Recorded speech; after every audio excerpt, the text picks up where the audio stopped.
Hello everyone, it's NADI and welcome back to Cheap Ass, a series where I test the most affordable products from the brands that we love, and today we're testing out this ordinary full coverage foundation. As you marvelous people know, this is about the product, not the people behind it. Any tiff you may have with them, please cast it away because this is a channel of positive energy, okay? Thank you. I did buy this from The Ordinary's website for I think around $6 or $7, very affordable, and it only took like a week to get to me, but that is after being sold out for fucking ever. But good for them, it got to me, I'm happy. But like I said, this was sold the fuck out because it blew the fuck up. Literally everybody and their grandmother was buying this and reviewing it, so I do kind of have really high hopes. This says it is a high coverage creamy foundation that softens undesirable hues. Holy shit, let me take a fucking bath in it. Other than that, the box really doesn't say much. Let's see if there's anything on the inside.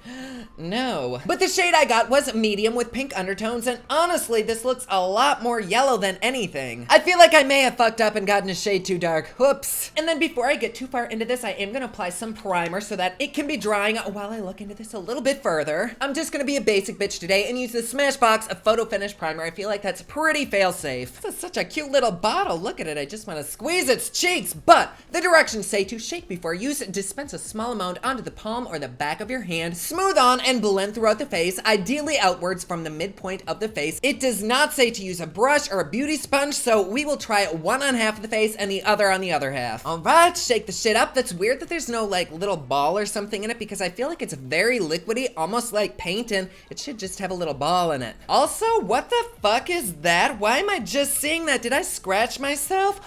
Demons! All right, first we'll put it on the back of my hand. Oh, what the fuck? Oh, I think it's a locking cap. There we go. Ooh, very liquidous. All right, we'll do a couple pumps. They did say a small amount. Is that a small amount? And we'll try the brush first. We'll do that on this side of my face. Here we go. All right, this does claim to be a very, very high coverage. Holy shit, that is fucking yellow. Oh my God, what did I do? This is terrible. Oh my God. It does have good coverage though. I mean, no, it's not full coverage at all. It's kind of more like a heavier BB cream than anything, but it is spreading very, very nicely and very naturally. Thought we could zoom in a little, but what the fuck is up with this color? Literally online, I held my arm up, I held my face to it, and it looked exactly like my skin. This is so fucking yellow. And pink undertones, my ass. What the hell? I look like I got bit by some weird ass bug and it's turning my skin different shades. Like, this is some bullshit. But fucked up color aside, this foundation is actually beautiful. I don't know that I'd recommend using a brush with it, but it honestly does not even look like there's anything on my skin. Like, that's how good it looks. But from what I can tell, it is a tiny bit streaky, so I'm gonna apply it with a sponge. We'll see if that does anything.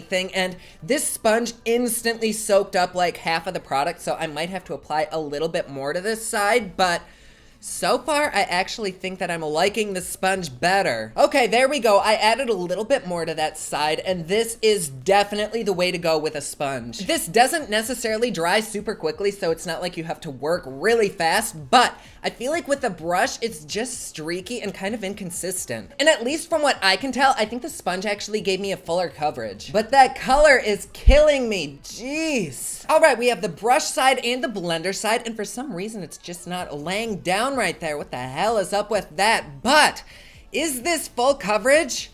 No. So let's go ahead and see if this is buildable, I guess. We'll go with the brush on this side. Oh, with this awful color. Oh, using a brush with this is so bad. Like, I can see every single brush stroke with this. Maybe if we blot it? I don't know. Okay, let's try the sponge on this side. It does look like you can kind of build this up, but at the same time, in certain areas, when I press it down, it kind of pulls up the first layer, leaving like nothing behind. So maybe this really isn't buildable. I am gonna press my entire face in with the sponge just so that it kind of looks a little bit consistent. You know, in person, this really doesn't look that terrible. I just look a little bit more tan. I feel like on camera, I just look so fucking Oompa Loompa-ish, but really, it is not that bad of a foundation. I honestly quite like it. Not gonna lie, this does kind of give me the Dior Airflash foundation kind of vibe. I really do like it. And you all may see something completely different, but from what I can tell, it does not look cakey at all, even though I applied 2 layers of this. Because my primer was silicone based, I just feel like this is gonna slide off at any point, so I do want to set it with a powder just to make sure that it doesn't go anywhere. And to set it, I'm going to use the Bare Minerals Invisible Light.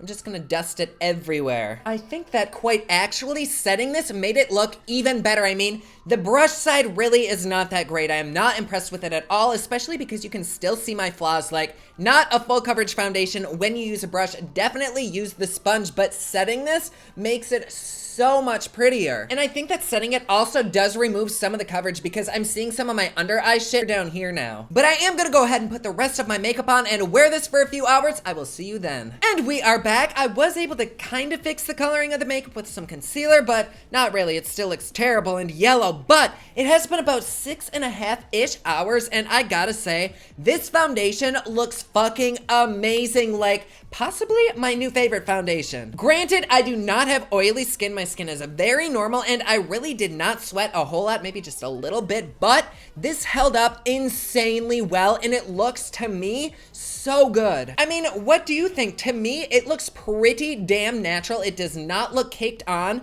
It just looks so smooth, and it really was not full coverage. I would say maybe medium coverage, but definitely not like the Dermacol full coverage foundation. It's just light to medium coverage, but it is buildable. But like I said, to me, this looks very natural. I mean, I did over fucking highlight my face, so ignore that, but I'm actually considering ordering one in like every shade because even for like mature clients or young clients, this is perfect. Like I said before, you might see something completely different from what I'm seeing, but from what I can tell, I cannot recommend this foundation enough. What do you guys think? Like, am I being too nice? I mean, color aside, I thought this looked really good. The only drawback that I can find to this foundation is the fact that it does kind of come off fairly easily. So if you do have oily skin, I can just picture this like running off your face unless you use a really good primer. The primer I used, like I said, was silicone based, so that might be why, but even though I said it, it just comes off. And because this shit does come off so easily, I do have a feeling that people who wear glasses would not enjoy this foundation. I feel like it would probably come up around there and wherever the glasses are sitting on your face. But otherwise, unless you're gonna be filming a porn and doing some serious damage to your face, I really do recommend this. Okay, hold the fuck up. What you just saw was from last week, and as I'm going through and editing it, I'm thinking, why the hell did I not do like half of my face with a non-silicone based primer to see how that wore? And why didn't I do an actual sweat test? Because I don't know where you're at, but where I'm at, it's the middle of summer and we sweat balls. So I did go ahead and reapply the foundation using a beauty blender, and this side has a non-silicone based primer and this side doesn't even have a primer, and oh my fucking god, I cannot even get over how much I love this foundation. Like, it looks so good. But I do want to do another wear time test with this to see how it reacts with a non-silicone based primer, and I will also go outside just to see how it reacts to sweat. It's still pretty early in the day. I think we'll give this about 6 hours. I will see you in just a second. All right, we are back. It has been about 5.5 hours, and I did go outside. I sweat, and it still is holding up amazingly. Where the fuck is my mirror? It is kind of fading around my hairline where my hat has been, but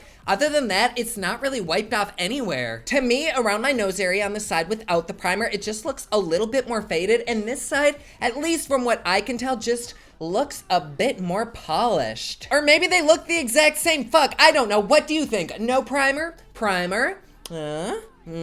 Either way, the durability of this foundation is so much better when you use a non-silicone primer. Like, nothing is wiping off at all. It's almost like I have nothing on my face. Like, it feels so good. So like I said before, this foundation just really works for me. I totally 150% recommend it. It may even be my new favorite over the Dior Airflash foundation. Like, this stuff is so good. But there you go. Don't forget, my newest collection of highlighters, including Nightlife, which does glow in the dark, is available at thepopluxe.com. Also, my latest single, One Last Night, is available everywhere online that music is sold. Thank you so much to everyone who's supporting them. Comment down below, let me know what you thought of this video. Don't forget to like and subscribe. You can follow me on Snapchat, Instagram, and Twitter at officialNADI, and you can follow me online at thepopluxe.com. Thank you so much for watching. I love you all, and I will see you again soon. Bye.